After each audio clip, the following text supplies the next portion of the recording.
Burundi adalah negara kecil di Afrika Timur yang dikenal sebagai jantung Afrika karena lokasinya yang berada di pusat benua. Negara ini berbatasan dengan Rwanda di utara, Tanzania di timur dan selatan, serta Republik Demokratik Kongo di barat. Meskipun kecil, Burundi kaya akan keindahan alam, seperti perbukitan hijau dan Danau Tanganyika, salah satu danau terdalam di dunia yang menjadi sumber kehidupan penting bagi masyarakatnya. Bagian besar penduduk Burundi bergantung pada pertanian tradisional untuk mata pencaharian mereka.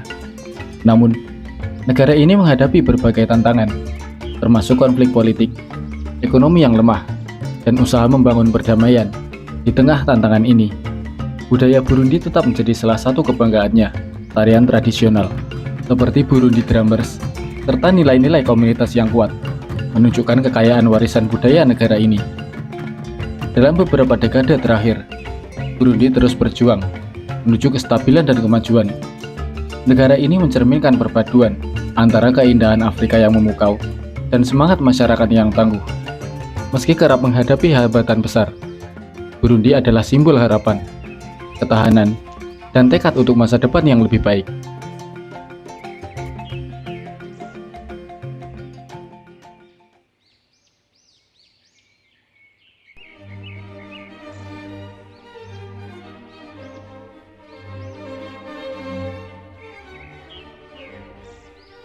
Burundi, negara kecil di wilayah Danau Besar Afrika Timur, memiliki luas sekitar 27.830 km persegi dan berbatasan dengan Rwanda di utara, Tanzania di timur dan selatan, serta Republik Demokratik Kongo di barat.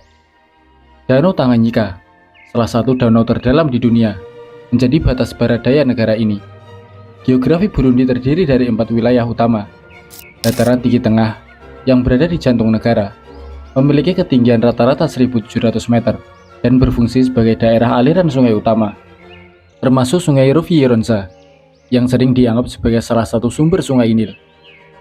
Daratan tinggi timur dengan ketinggian lebih rendah memiliki iklim lebih hangat dan kering serta tanah yang kurang subur.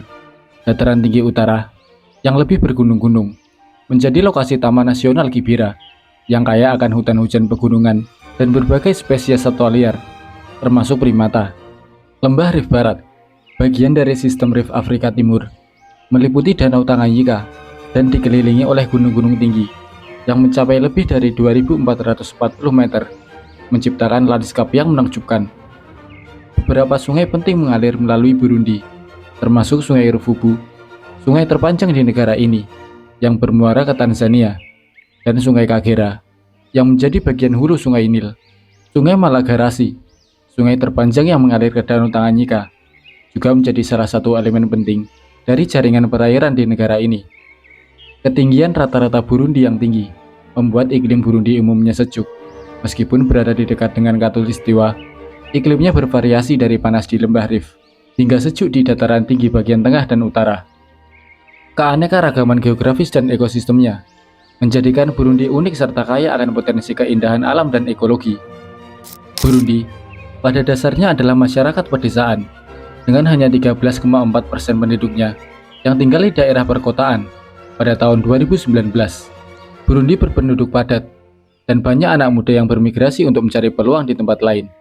Penduduknya terdiri atas 3 kelompok etnis utama, yaitu Hutu, yang merupakan mayoritas dengan sekitar 85% populasi, Tutsi sebanyak 14%, dan Tua sekitar 1%. Hutu dikenal sebagai petani, Tutsi sebagai peternak sapi, dan Tua hidup sebagai pemburu atau pengrajin tradisional. Agama mayoritas di Burundi adalah Kristen, yang dianut oleh sekitar 80% penduduk, dengan Katolik Roma sebagai kelompok terbesar, diikuti oleh Protestan. Bagian kecil penduduk mempraktikkan kepercayaan tradisional Afrika, sedangkan sekitar 5% lainnya adalah Muslim, terutama di wilayah perkotaan. Bahasa utama yang digunakan di Burundi adalah Kirundi, bahasa nasional sekaligus resmi yang digunakan oleh hampir seluruh penduduk. Selain itu, Perancis juga berfungsi sebagai bahasa resmi, warisan dari masa kolonial Belgia, dan digunakan dalam pemerintahan serta pendidikan. Swahili juga digunakan, khususnya di wilayah perdagangan dan perbatasan. Kerajaan Burundi yang dikenal sebagai Urundi muncul pada akhir abad ke-16 di kaki bukit wilayah Great Lakes Afrika. Selama beberapa abad berikutnya, kerajaan ini berkembang dengan mencaplok negara-negara tetangga yang lebih kecil. Sistem pemerintahannya berbentuk monarki tradisional yang dipimpin oleh seorang raja atau muami dengan pangeran-pangeran lokal yang disebut Ganwa sebagai penguasa di bawahnya. Raja memegang kendali atas aristokrasi yang memiliki tanah dan mengumpulkan upeti dari petani, penggembala, dan masyarakat setempat.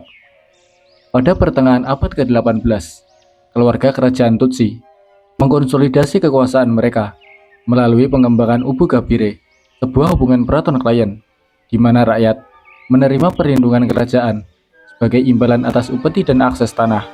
Struktur sosial kerajaan ini cukup hierarkis, dengan Tutsi Banyaruguru sebagai kelas atas, diikuti oleh Hutu sebagai petani, dan Twa yang berada di lapisan sosial paling bawah. Namun, sistem ini tidak sepenuhnya kaku, karena ada mobilitas sosial. Seorang Hutu yang kaya dapat naik status sosial menjadi Tutsi, sementara seorang Tutsi yang kehilangan kekayaan bisa turun status menjadi Hutu. Hubungan pernikahan campuran antara Hutu dan Tutsi juga sering terjadi, menunjukkan bahwa identitas etnis lebih merupakan konsep sosial budaya daripada murni biologis.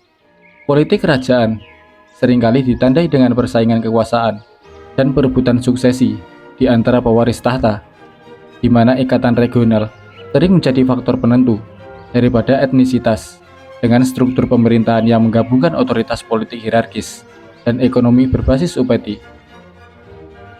Pada akhir abad ke-19, kekuatan Eropa mulai menancapkan pengaruh mereka di Afrika.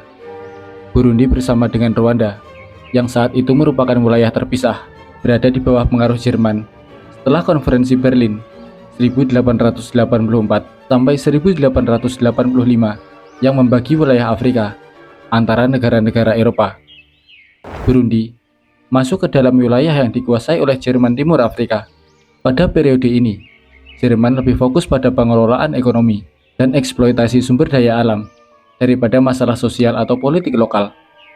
Namun, selama masa kolonial ini, struktur sosial yang sudah ada antara Hutu dan Tutsi semakin diperburuk oleh kebijakan kolonial Jerman yang lebih mendukung Tutsi sebagai pemimpin, dengan memberikan mereka hak-hak lebih besar dibandingkan Hutu. Hal ini menambah ketegangan antara dua kelompok etnis tersebut.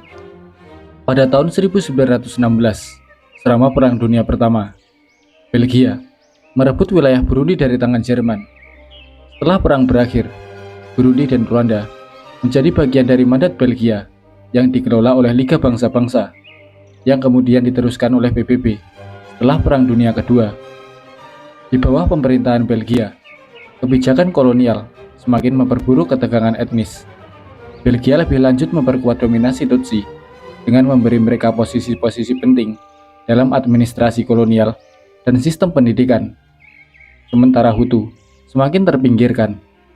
Pemisahan yang lebih ketat antara Hutu dan Tutsi serta kebijakan diskriminatif lainnya menyebabkan ketegangan yang semakin mendalam di masyarakat Burundi. Pada awal 1960-an, gelombang kemerdekaan melanda Afrika. Setelah perjuangan panjang dari berbagai kelompok nasionalis, Burundi akhirnya memperoleh kemerdekaannya pada 1 Juli 1962. Namun, ketegangan yang dipicu oleh kebijakan kolonial Belgia yang menciptakan ketidaksetaraan antara Hutu dan Tutsi segera meletus dengan kekerasan. Pada tahun 1965, terjadi pembantaian terhadap Tutsi yang dilakukan oleh kelompok Hutu yang merasa terpinggirkan.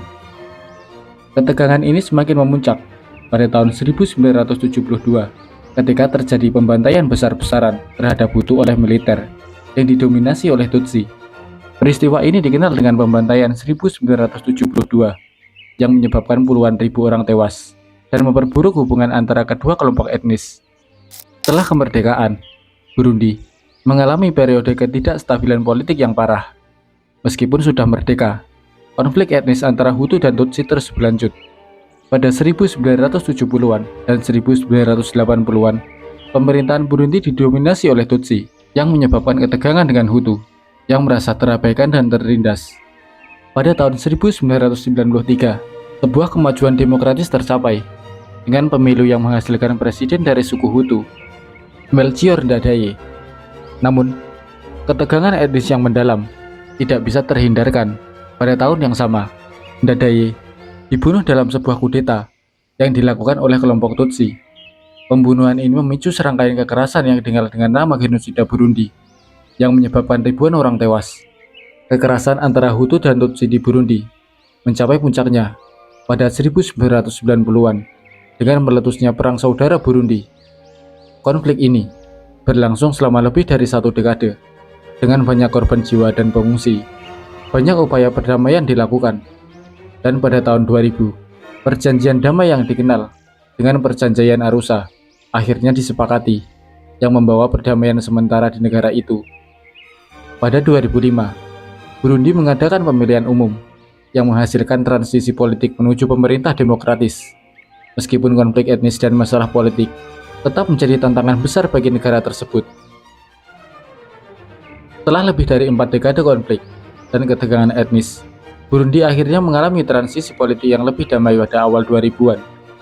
Meskipun demikian, negara ini masih menghadapi banyak tantangan, termasuk kemiskinan, ketidakstabilan politik, dan perpecahan sosial yang berakar pada masa kolonial. Konflik etnis antara Hutu dan Tutsi, meskipun berkurang, tetap menjadi isu yang perlu ditangani dalam pembangunan negara yang lebih inklusif.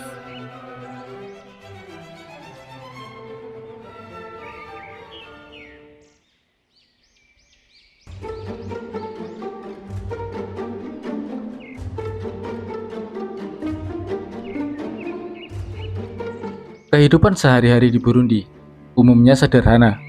Mayoritas penduduk tinggal di pedesaan dan mengandalkan pertanian sebagai mata pencaharian utama. Rumah-rumah di desa biasanya terbuat dari tanah liat dengan atap jerami. Masyarakat hidup dalam kelompok keluarga besar dengan nilai-nilai kekeluargaan dan kebersamaan yang sangat dijunjung tinggi. Kondisi infrastruktur dasar seperti jalan, air bersih, dan listrik masih sangat terbatas, terutama di daerah pedesaan. Oleh karena itu, kehidupan masyarakat cenderung berfokus pada kebutuhan-kebutuhan mendasar seperti makanan, tempat tinggal, dan air bersih. Harapan hidup di Burundi tergolong rendah dibandingkan rata-rata dunia. Berdasarkan data terakhir, usia rata-rata harapan hidup adalah sekitar 60 tahun. Hal ini disebabkan oleh beberapa faktor, termasuk akses layanan kesehatan yang terbatas, tingkat kemiskinan yang tinggi, dan prevalensi penyakit menular seperti malaria, HIV atau AIDS, serta kekurangan gizi. Selain itu, tingkat kematian ibu dan bayi juga cukup tinggi akibat minimnya fasilitas kesehatan dan tenaga medis yang memadai.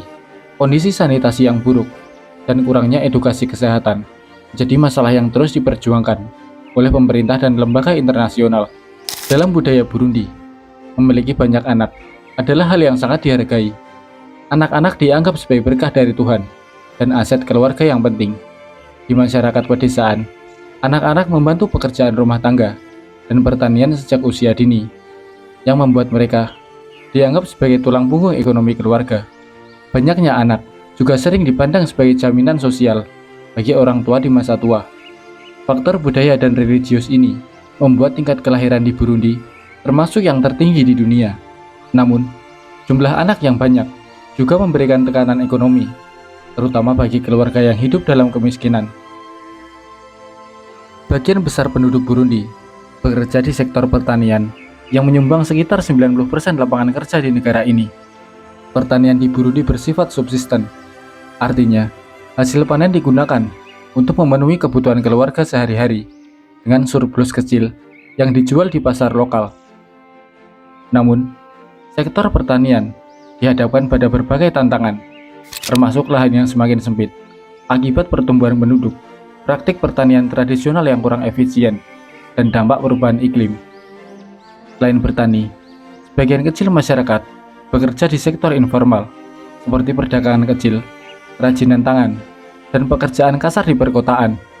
Tingkat pengangguran, terutama di kalangan pemuda, cukup tinggi karena kurangnya peluang kerja di sektor formal.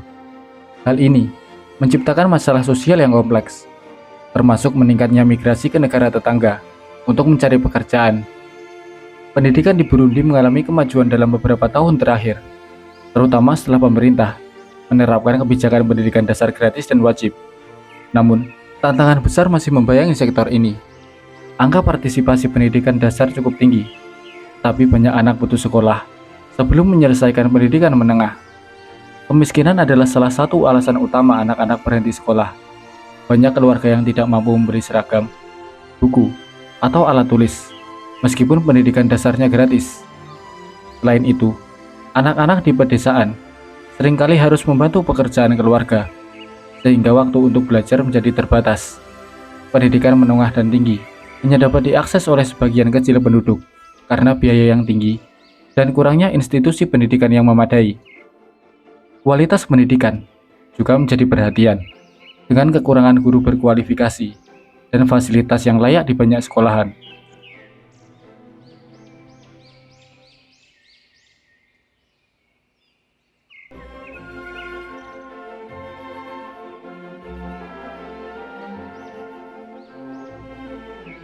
Pendapatan per kapita Burundi pada tahun 2023 tercatat sebesar 262,17 dolar Amerika Serikat. Angka ini setara dengan 2% dari rata-rata dunia. Pada tahun 2024, pendapatan per kapita Burundi diperkirakan mencapai 226 dolar Amerika Serikat. Burundi sangat bergantung pada sektor pertanian yang menyumbang 50% dari pendapatan nasional dan melibatkan 90% penduduk. Tanaman utama yang ditanam adalah kopi dan teh sebagai ekspor utama, sementara tanaman lain seperti jagung, pisang, dan ubi jalar ditanam untuk konsumsi lokal. Namun, hasil pertanian sering tidak cukup untuk memenuhi kebutuhan lokal. Hutan di Burundi, baik alami maupun buatan, menyediakan kayu, bahan bakar, dan keanekaragaman hayati, tetapi mengalami pengundulan akibat pengenebangan liar dan perambahan manusia. Sumber daya air Burundi, termasuk Danau Tanganyika dan sungai-sungainya, menopang perikanan, irigasi, dan kebutuhan air lainnya.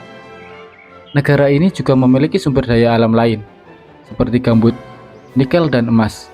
Meskipun Burundi memiliki cadangan besar gambut dan nikel, eksplorasinya masih terbatas.